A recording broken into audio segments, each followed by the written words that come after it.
জামে তিরমিজি 3604 নম্বর হাদিস। আন আবি হুরায়রা রাদিয়াল্লাহু তাআলা আনহু আনিন নবী সাল্লাল্লাহু আলাইহি ওয়াসাল্লাম। আবি হুরায়রা থেকে যে সকল হাদিস এগুলা অত্যন্ত সহিহ হাদিস। বলেন সুবহানাল্লাহ।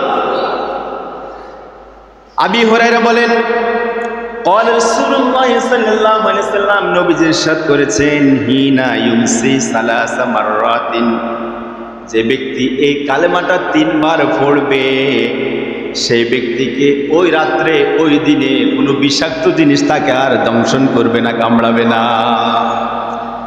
সেই কালেমাটা হলো আউযু বিকালিমাতিল্লাহি তাম্মাতিন মিন শাররি মা খালাকা। সুবহানাল্লাহ।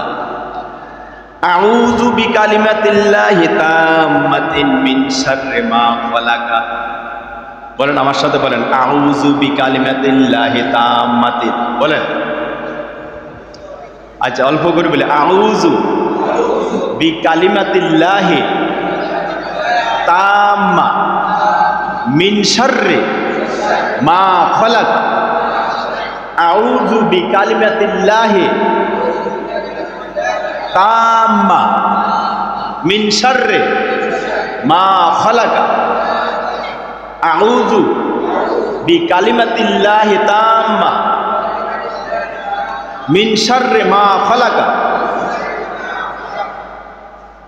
যে ব্যক্তি সকালবেলা এই কালমাটা পড়ল সে ব্যক্তিকে সারাদিন আর কোনো বিষাক্ত জিনিস তাকে আর দংশন করবে না, কামড়াবে না। সুবহানাল্লাহ।